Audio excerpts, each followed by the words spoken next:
Hi guys, welcome to our channel English Learning by Gyan. In today's video we will learn meaning of abandon in English and Hindi with example sentences. Abandon meaning in English is to leave somebody, something permanently, or to stop doing something without finishing it or without achieving what you wanted to do.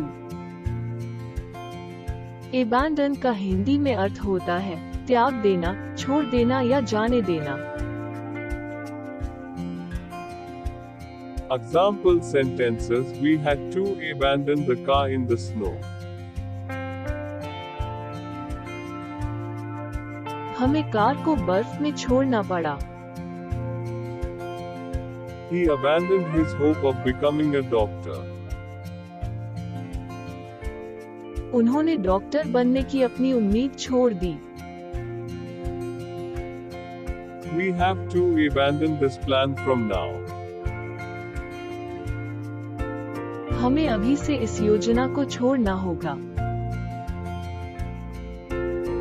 The company abandoned that project. Company ने उस project को छोड़ दिया.